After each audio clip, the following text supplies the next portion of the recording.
Queridas irmãs, um bom dia, bom domingo do Senhor. Hoje, 11 de junho, esse dia em que celebramos o 10º domingo do tempo comum, dia de reunir a nossa família para irmos à casa do Senhor, celebrarmos a missa dominical e desde cedo começarmos a nossa Lexio Divina, já preparando o nosso coração para chegarmos na liturgia e bebermos da graça que a igreja vai nos oferecer neste domingo. Hoje a primeira leitura é do profeta Oséias. Conheçamos, corramos atrás do conhecer ao Senhor. Certa como a aurora é sua vinda. Ele virá a nós como a chuva, como o aguaceiro que ensopa a terra. Que te farei, Efraim? Que te farei, Judá? O vosso amor é como a nuvem da manhã, como o orvalho que cedo desaparece. Por isso eu os feri por intermédio dos profetas. Matei-os pelas palavras de minha boca, para que o meu direito surja como luz. Porque é amor que eu quero e não sacrifício, conhecimento de Deus mais do que holocausto. Então, uma palavra muito conhecida, que normalmente a gente sempre reza com ela no tempo da quaresma, do profeta Oséias, onde ele vai nos convidar a unir a nossa alma e correr a nossa alma para o Senhor. E ele vai dizer que o amor do Senhor é como a nuvem da manhã, como o orvalho que cedo desaparece. Por isso devemos correr rapidamente ao encontro, agarrarmos o amor do Senhor e não soltá-lo jamais.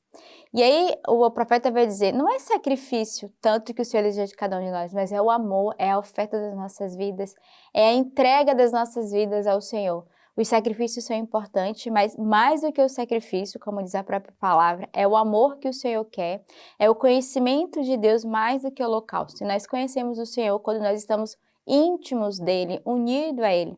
E domingo é o dia de união com o Senhor, né? É o dia de estarmos na igreja, estarmos na liturgia e de unir a nossa alma, entrarmos nesse conhecimento do mistério de Deus através da sua palavra. O salmo de hoje é o Salmo 49. Fala, Senhor, o Deus dos deuses, convocando a terra do nascente ao poente. Não te acuso pelos teus sacrifícios. Teus holocaustos estão sempre à minha frente. Se eu tivesse fome, não a diria a ti, pois o mundo é meu e o que nele existe. Acaso comeria eu carne de touros e beberia sangue de cabritos? Oferece a Deus um sacrifício de confissão e cumpre teus votos ao Altíssimo. Invoca-me no dia da angústia, e eu te livrarei, e tu me glorificarás. Então, é um salmo de súplica, é um salmo de oração, não é tanto um salmo que nos convida a um louvor, a gratidão, né, ao longo dessa semana.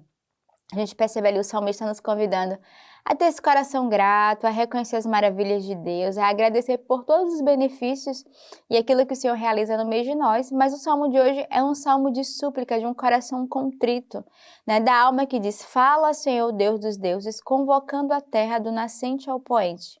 Se eu tivesse fome, não a diria a ti, pois o mundo é meu e o que nele existe.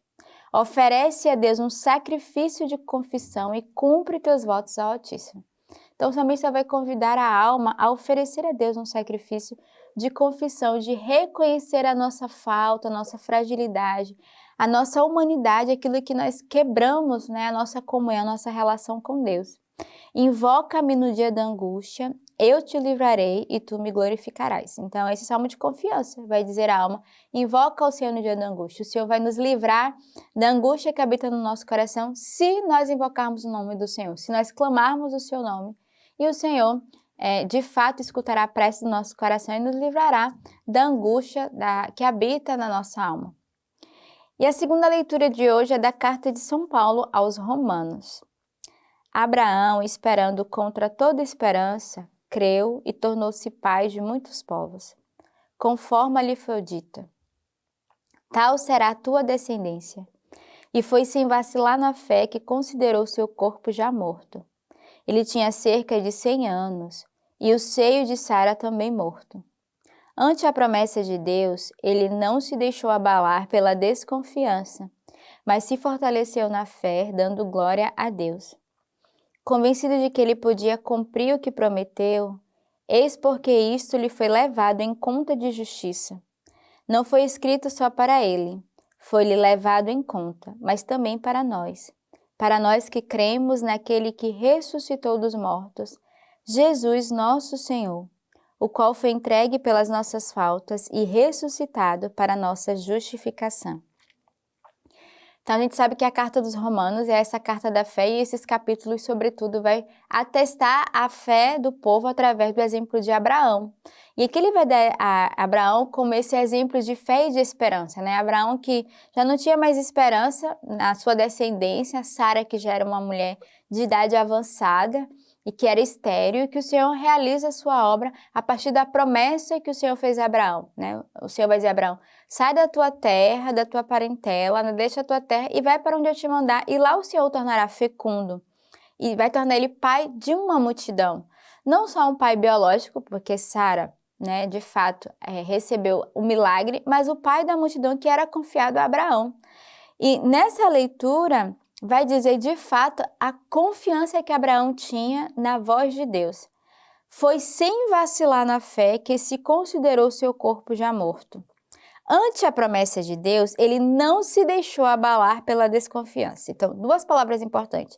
Sem vacilar na fé. Então, Abraão não vacilou, mas Abraão confiou inteiramente. E depois vai dizer, ante a promessa de Deus, ele não se deixou abalar pela desconfiança, mas se fortaleceu na fé, dando glória a Deus. Então, diante da promessa que o Senhor tinha, Abraão fez um grande ato de fé e de confiança. Ele não entrou na desconfiança. Será que eu posso deixar tudo? E se eu me decepcionar? E se eu me arrepender? E nós muitas vezes paramos nisso, né? E se não der certo? Se eu me decepcionar? E se realmente eu me arrepender? Nós devemos confiar, devemos renovar a nossa fé, sobretudo quando é um chamado de Deus.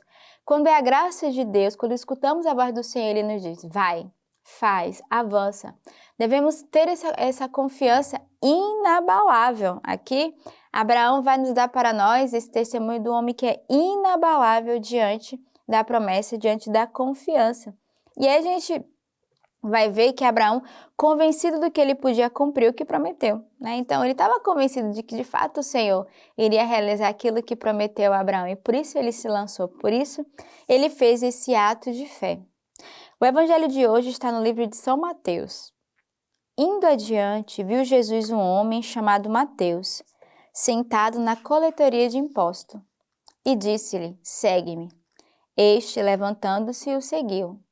Aconteceu que, estando ele à mesa na casa, vieram muitos publicanos e pecadores, e se assentaram à mesa com Jesus e seus discípulos. Os fariseus, vendo isso, perguntaram aos discípulos, por que come o vosso mestre com os publicanos e os pecadores? Ele, ao ouvir o que diziam, respondeu, não são os que têm saúde que precisam de médico, mas sim os doentes. Ide, pois, e aprendei o que significa misericórdia é o que eu quero, e não sacrifício. Com efeito, eu não vim chamar os justos, mas os pecadores. Então, esse evangelho conhecido para muitos de nós vai ilustrar o cuidado do Senhor e a misericórdia de Deus que olha a alma ferida. Né? Que eles vão questionar por que Jesus vai comer com os publicanos e os pecadores. Ele vai pôr Jesus em questão, os fariseus, na verdade, vão questioná-lo. E aí, a resposta que vai ser dada é, não são daqueles que têm saúde que precisam de médico, mas os que estão doentes. Então, aqui mostra que o Senhor, Ele cura daquela alma que grita, daquele que busca, daquela alma que está doente. Aqui vai mostrar também que o Senhor não exclui ninguém. E que para eles, aqueles ali eram os pobres, os pecadores, aqueles que não mereciam a presença de Deus. E o Senhor vai dizer, não, são esses que precisam da minha presença, são esses que precisam do meu cuidado. Né? E hoje o Senhor quer cuidar de cada um de nós, porque nós somos esses publicanos e pecadores. O Senhor quer ser esse médico que quer cuidar da nossa alma, sem nos excluir, mas Ele nos acolhe na nossa fragilidade, na nossa pequenez. E aqui o Senhor vai nos ensinar que é a misericórdia que o Senhor exerce e que quer de cada um de nós. E que devemos também tomar isso como testemunho. Não uma exclusão, mas ao contrário, de cuidarmos do mais frágil. E talvez o mais frágil é aquele que está ao seu lado. Esse aí que está ao seu lado agora, onde você está com a Peralex Divina. É o frágil, é o pobre, é o pecador, que hoje o Senhor vos envia para que você exerça a misericórdia e que de fato você possa acolhê-lo. E hoje o ofício das leituras nos traz para a nossa igreja o início da Carta aos Romanos de Santo Inácio de Antioquia, bispo, a leitura patrística cujo tema é Não quero agradar os homens, mas a Deus. Então eu te convido ao longo deste dia pesquisar e rezar com essa leitura, que mais que agradar aos homens, somos chamados a agradar ao Senhor, a fazer a sua vontade. Então tenhamos um santo domingo neste dia, reunido com a nossa família, pedindo ao Senhor a graça de servirmos cada vez mais e de agradarmos o coração de Deus. Que Deus os abençoe.